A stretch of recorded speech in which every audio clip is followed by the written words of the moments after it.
राधे राधे। श्री हरिदास।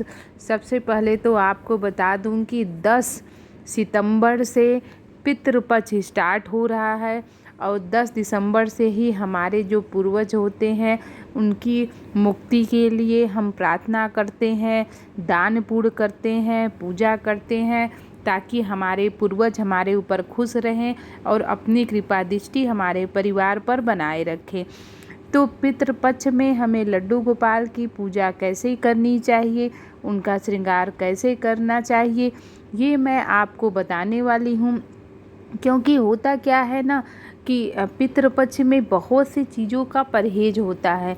अब बहुत सी जानकारी हमें नहीं पता रहता है, इस वजह से ऐसे बहुत से काम हम कर जाते हैं जो कि गलत होता है, हमें नहीं करना चाहिए।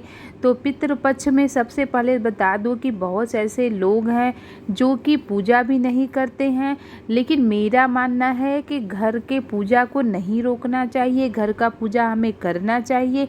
हाँ, लेकिन जो मंदिर है, बहुत बड़ा यज्ञ है, ये सब काम हमें पितृपक्ष में नहीं करना चाहिए। हमें पितृपक्ष में नाखून नहीं काटना चाहिए और हमें भगवान में जो जितने भी हमारे मंदिर में हैं उनकी जो पूजा है वो मतलब सिंपल तरीके से करनी चाहिए, बहुत ताम झाम के साथ नहीं करनी चाहिए। डेली हमें जैसे हम लड्डू गोपाल का श्रृंगार करते हैं, उनको स्नान कराते हैं, उनको भोग लगाते हैं, ये सब काम तो हम रोक ही नहीं सकते हैं क्योंकि लड्डू गोपाल हमारे बालक रूप हैं और उनको हम भोग तो अर्पित करेंगे ही। आप जैसे उनको डेली दूध का भोग लगाते हैं, आप उनको मिश्री का भोग लगाते हैं, उनको फल खिलाते हैं, वैसे डेली दिनचर्या में आपको उनका करना ही पड़ेगा। उनका आप जैसे श्रृंगार करते हैं, आप उनका श्रृंगार करें, उनको ज्वेलरी पहनाएं।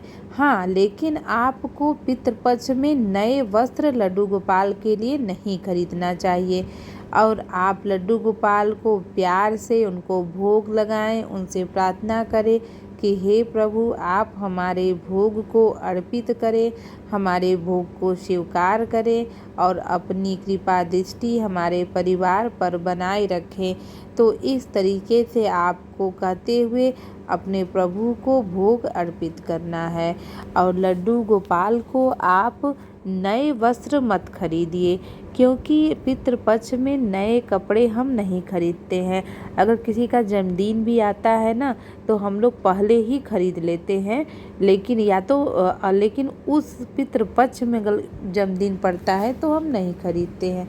तो आप भी लड्डू गोपाल का पितृपक्ष में आप उनका नए वस्त्र न खरीदें, उनका कोई नया सामान न खरीदें। आपने जो भी उनके लिए रखा है उसी से आप श्रृंगार करें। और लड्डू गोपाल के सोने की भी व्यवस्था, जैसे आप सुलाते हैं वैसे आप उनको डेली सुलाइए, उनमें कोई दिक्कत नहीं है। लेकिन अगर आप जैसे उनका गद्दा है, अगर आप पितृपक्ष में खरीद रहे हैं तो आप बिल्कुल मत खरीदिए क्योंकि पितृपक्ष में हमें कोई भी नया कपड़ा नहीं खरीदना चाहिए और हमें अच्छे से उनका श्रृंगार करना चाहिए। जैसे हम उनको सुलाते हैं हमें वैसे सुलाना चाहिए। मतलब हमें ये नहीं सोचना चाहिए कि पितृपक्ष है तो मैं इतना लड्डू गोपाल का क्यों करूं, नहीं करना चाहिए, ये लगेगा वो लगेगा। देखो, भगवान तो कहते हैं कि मतलब आप और धर्म कर्म करिए, पूजा पाठ करिए। भगवान तो यही न कहते कि पितृपक्ष है तो हमारा पूजा ही करना छोड़ दीजिए। हाँ, लेकिन सबसे पहले आप जल सुबह नहाने के बाद जो जल देंगे वो उसमें तिल मिला के आपको सबसे पहले अपने पूर्वजों को जल दे के उनको प्रार्थना करनी है कि हे प्रभु, मुझसे जो गलती हो जाए मुझे क्षमा करें। पहला भोग आपको अपने पितरों के लिए निकालना है पितृपक्ष में। उसके बाद आप चाहे जिसको फिर उसके बाद खाना खिलाइए। तो हमें यही करना है। बाकी हमारे जो पूर्वजों की तिथि पड़ती है उस दिन हमें जो पकवान बनाना होता है वो पकवान हमें ज़रूर बनाना चाहिए।